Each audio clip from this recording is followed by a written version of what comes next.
안녕하세요. 오늘은 제가 추구하는 방식인 독서 방법에 대해서 좀 이야기해 드릴까 싶어서 영상을 만들어 봅니다.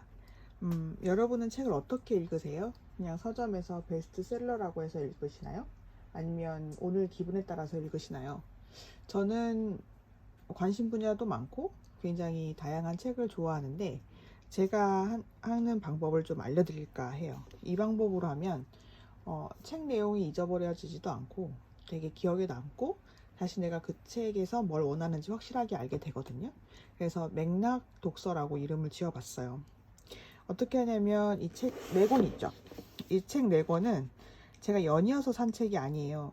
그래서 어떤 제가 진짜 하고 싶은 게 많기 때문에 진짜 제가 원하는 게 뭘까? 내가 원하는 게 뭘지 몰라서 그 고민 끝에 샀던 책이거든요. 그래서 맨 처음에는 저는 항상 생각이 많았어요. 시작하기 전에 생각이 많고, 이걸 하면 좋을까? 저걸 하면 좋을까? 근데 저는 항상 생각만 하고 있었던 거예요. 그냥 행동으로 옮기지 않고 생각을 엄청 많이 하고 공상을 많이 했는데, 그 중에서 하나 처음 시작한 게 사업인 것 같아요. 근데 사업도 완벽해지지 않으면 불안하잖아요. 그래서 여러모로 준비를 굉장히 많이 했던 것 같은데, 맨 처음에 샀던 책은 그래서 일단 해보기 기술이란 책이었어요. 비기너즈라고 써져 있는데 이 책은 이제 저널리스트가 자기가 뭐든지 하나씩 해보는 거예요. 그냥 두려움을 안고 40대에서부터 시작해서 도전한 기록이 있는데 그 기록을 하면서 자신 심리 변화가 어떻게 변하는지를 기록한 책입니다. 그래서 맨 처음에 딸이랑 체스를 공부하는 게 나와요. 같이 시작했음에도 불구하고 딸이 훨씬 잘하게 되죠. 그러면서 이제 심리적인 어떤 좌절감도 맛보기도 하고 왜 이런 현상이 일어날지, 그리고 내가 기존에 알고 있던 지식이 왜 새로 시작하고 새로 학습하는 것에 대한 부작용이 만들어지는지에 대해서 자세히 쓴 책입니다.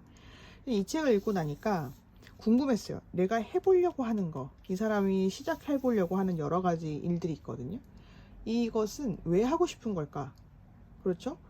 왜 저는 그림을 그리고 싶어 하고, 왜 책을 읽고 싶어 하고, 이거를 대체 왜 하고 싶은 걸까요? 그냥 멋있어 보이려고 하고 싶은 걸까요? 이런 생각이 들어서 정말 사람마다 왜 하고 싶은 게 다르고 어떤 이유로 살아야 될지 몰라서 했던 책이 이 책입니다. 이 책은 자넷 리네드라는 사람의 영향을 많이 받은 책이에요. 그 사람 책에서 많이 영감을 받아서 네가 진짜로 원하는 욕망이 뭔지를 찾아내라 하는 이야기거든요. 내가 원하는 욕망을 찾아내지 않았을 때 어떤 일을 하더라도 잘 되지 않을 거고, 그로 인해서 또 좌절이 될 거고 이렇다는 얘기예요. 그래서 네가 진짜 원하는 게 뭔지 찾아내라. 그 찾아내는 방법을 하나씩 하나씩 나열하고 있죠. 그래서 저는 도움을 되게 많이 받았고, 어, 제가 생각한 거 이상으로 제 욕망이 뭔지 명확해지는 계기가 됐어요. 그래서 그 계기를 통해서 제가 쓰고 다시 한번 이 표에 나오는 그 아이디어를 이제 드로잉하는 것처럼 드로잉 해보고, 그래서 제 인생에 대해서 한번 이렇게 생각해 볼 수 있었던 기회가 된 거고, 그 중에 하나가 이 유튜브인 것도 있어요. 그리고 세 번째는 이거를 알면 이걸 꾸준히 해야 되잖아요. 뭔가 하나를 시작했으면 그냥 하다 말다 하는 게 아니라 이게 꾸준하게 나한테 뭐가 도움이 될지, 어떻게 내가 이걸 유지할 수 있을지 아는 거예요.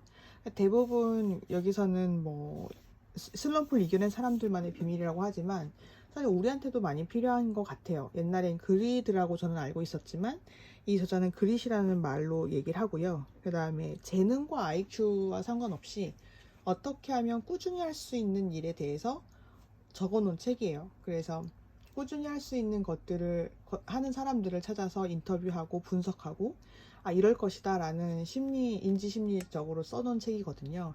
그래서 이 책을 읽으면서 내가 진짜로 하고 싶은 일을 찾아서 그 일을 그리 있게 할 수 있게 위해서는 이렇게 해야겠다 하고 도움을 많이 받은 책입니다. 그리고 제가 최근에 읽었던 그 뇌과학 책에서 다 이 책을 인용한 책들이 되게 많았어요. 그래서 되게 감명 깊었고, 그래서 이 책에서 얻는 것을 이제 밀어붙이기를 해야 돼요. 이제 그릿을 하다 보면 슬럼프 같은 게 오거든요. 열심히 하다가 조회수도 안 나오는 것 같고 별로 내 동영상이 인기가 없는 것 같다고 느낄 때 그냥 멘탈리티라는 책이 있어야 됐어요.